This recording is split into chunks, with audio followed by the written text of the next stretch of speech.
Let's see. Okay, we are back, hopefully. We had some issues earlier today when we went live. Couldn't get through the whole thing, but we are going to pick it up right now, right here. And so, just to catch everyone up to speed, earlier today we were talking a little bit about ChatGPT 4 and some of the features that the paid version of ChatGPT gets you. And then we were also talking about customizable GPTs, which essentially is in the OpenAI platform online, but it will give you the option to use and explore GPTs that people created. And so the idea is essentially they're customized GPTs with specific purposes, and the community can make them. And so what we wanted to do today was explore these a little bit. We will build one at the end, but we're going to introduce these sort of customizable GPTs from a teacher's perspective first, just to get our feet wet. And so what we're going to do first, and just looking over here, just to give you an idea, we're going to use these customized GPTs. We're going to look at Bloom's taxonomy and Bloom AI, which is a GPT that Dr. Philip Ola created, and we're going to talk about that. We are going to generate a quiz from it. We're going to build our own custom GPT, and then we are going to test it out and see how it works. So, first things first, Dr. Philip Ola created, and he was actually the one who turned me on to this idea, and I'm just starting to explore it myself and get some background on it. But Dr. Philip Ola is a professor, and he was interested in using Bloom's taxonomy. And for those of you who aren't familiar with that, I actually already searched it.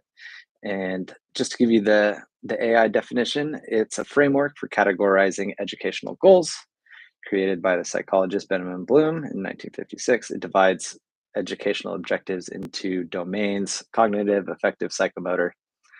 Um, the cognitive domain, the most widely used, is further divided into 6 levels, the simplest to the most complex. And those levels are remembering, understanding, applying, analyzing, evaluating, and creating. And the idea is, as you go from 1 to 6, the complexity of your understanding of a certain topic becomes more robust.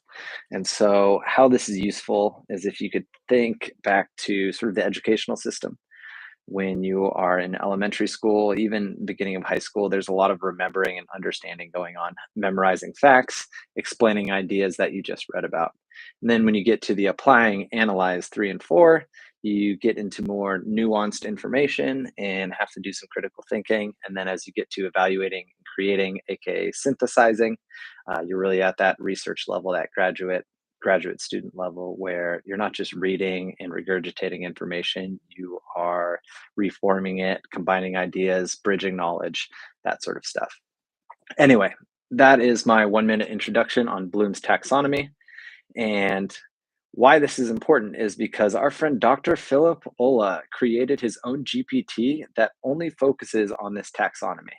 And so if you go to the left side of the column here on ChatGPT, they give you an option, and I should mention that this is for GPT-4 users. There's an Explores GPT tab, and you can search from anywhere you want. But essentially, we're going to look at Bloom AI. And it says Bloom AI is an innovative educational framework that integrates the principles of Bloom's taxonomy with AI prompting to enhance literature research. But we're going to do something totally different. Um, we're going to create a quiz or a discussion board question, for example, based on the information we give it. So, use case, I'm a professor and I have my students read a article, a research article, and I want to test their knowledge on it. And so basically what I'm going to do here is I'm just going to give Bloom AI, aka this customizable GPT. I'm giving it a document, leadership development. I think it's like athletes in West Point. And we're going to say, write 5 quiz questions. Oh, I can't type, right? 5 quiz questions based on this research article using Bloom's level, let's go level 6, creating, synthesizing. And so the idea here is this GPT understands Bloom's taxonomy and is going to give me an answer tailored based on that information. So basically what I said is, here's an article I had my students read. Could you give me some questions on around synthesizing the information? So we're not going to get memorization questions. We're going to get some in-depth and critical thinking questions.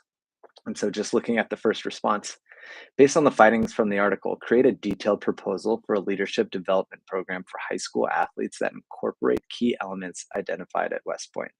So this, again, this is a very high level question, that you wouldn't necessarily ask a freshman in high school. There's a lot of thinking and analyzing that needs to go into some of these responses.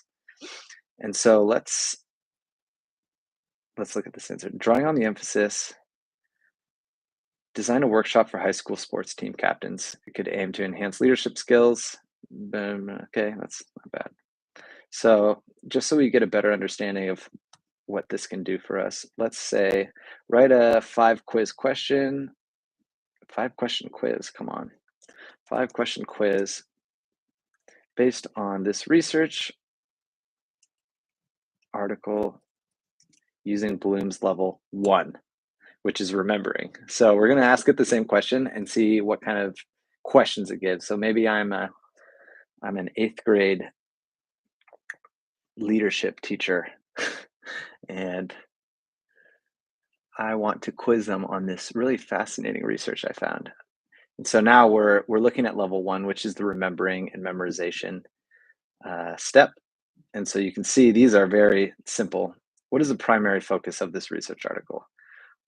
Who are the authors of the article?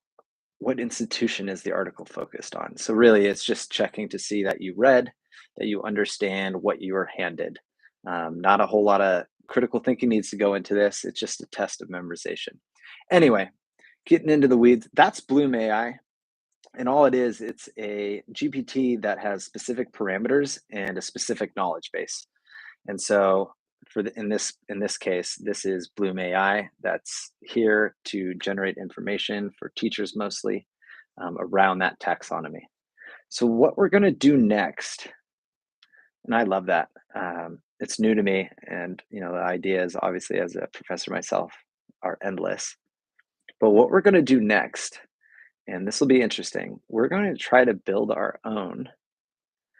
And so how to do that, all you're going to do is go to the Explore GPT tabs over here where you can see all the fun ones to search from.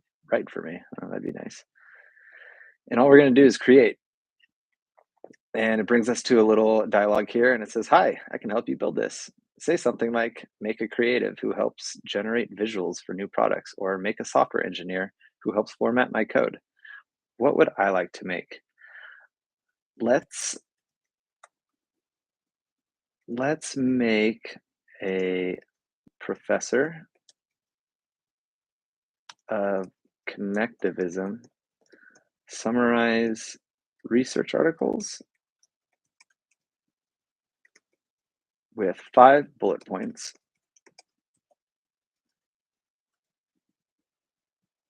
and also include 3 additional bullet points relating the content to connectivism. Let's try that. So I said, let's make a connectivist professor summarize these research articles with bullet points and then add 3 bullet points to sort of synthesize the content with connectivism. I'd be interested in seeing if it likes this idea. So it's taking its sweet time. I mean, it's doing the lifting for me, so I'll give it a minute. How about we call this Professor Connect? Sure. Okay. Okay, that's fine. Okay, Professor Connect. That's what we're working with.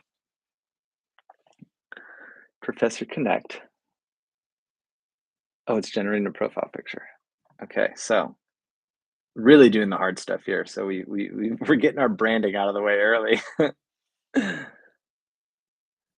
Ah, yeah, of course.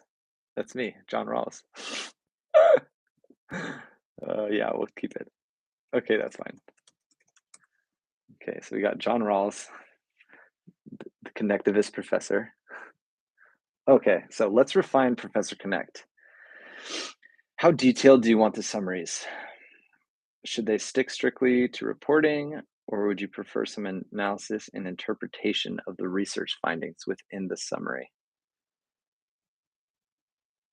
Let's summarize. Let's summarize. What should we say? Let's summarize with bullet points that are semi-formal with a little analysis. So I'm already starting to worry because the first thing I told it, I said, summarize research articles with 5 bullet points and also include 3 additional bullet points relating. And it seems to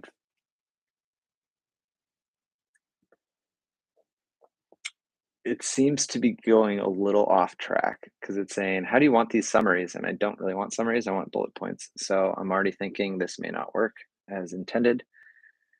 Should it offer examples, draw comparisons? So now it's saying, okay, when discussing connectivism, how would we like to approach newer challenging concepts? Should it offer examples, draw comparisons, or cite relevant studies?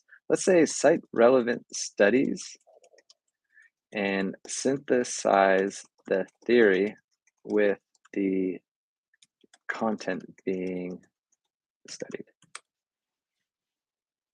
See what we get. Ah.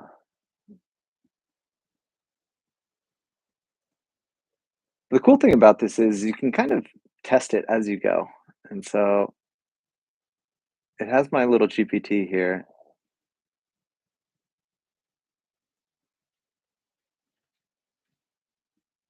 Oh boy. Okay, so now she's Chat GPT is saying, how would you like Professor Connect to handle requests that are outside of his areas? Um, don't guess and don't make anything up. Also,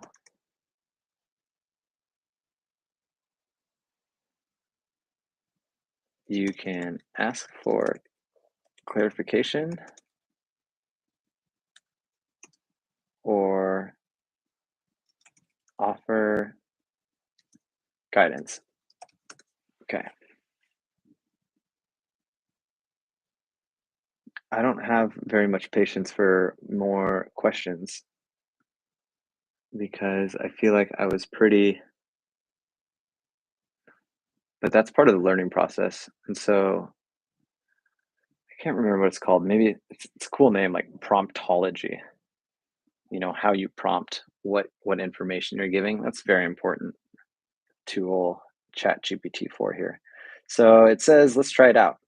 So let's give it that same article I gave Bloom and see. Okay, summarize. So this is the article on leadership development at West Point. And so I'm going to ask it to summarize this article in bullet points. Actually, let's just see if I say, do your job, comma, summarize this article in bullet points. Let's see what we get. Searching that knowledge. Okay, let's see if we get 5 points, like I asked it to. So we've got athletic participation, leadership development, comprehensive athletic engagement. Oh, okay, we got it. So it did exactly what I said. It summarized it in 5 bullet points, and then it's giving me a connectivism analysis, which is cool. Let's see what it says. It says this article underscores the role of diverse experiences such as team sports and individual athletic pursuits and shaping leaderships. This diversity aligns with connectivism's assertion that learning thrives on diversity of opinion and integration of various information sources to connect knowledge. I like that. Okay, so basically what we did is we just went into GPT. We gave it a very specific set of parameters, mostly um, summarize academic material, relate it to connectivism. So and again, I was just picking these off the top of my head. You know, if learning theory or whatever your interests are, uh, you can go into GPT. Of course, this is the paid account, and so I think it will be different if you are just using the free version. But it kind of gives you some creativity, especially as this stuff is just so young, right? It's worth exploring and kind of testing the limits a little bit, and also keeping yourself interested in this new technology. Like I said, I'm learning it as we go. Um, as exampled by my previous video, it doesn't know. I'm learning this and doing my best to teach it and learn it at the same time. And so if you found this useful or helpful, let me know wherever you can. Um, but I appreciate everyone sticking around, getting through it. We've got a dope little GPT that we're gonna maybe share with my class later today. And if you have any advice or some more pointers or ideas what to do next, please let me know. And we'll catch you next time. Thanks, everyone.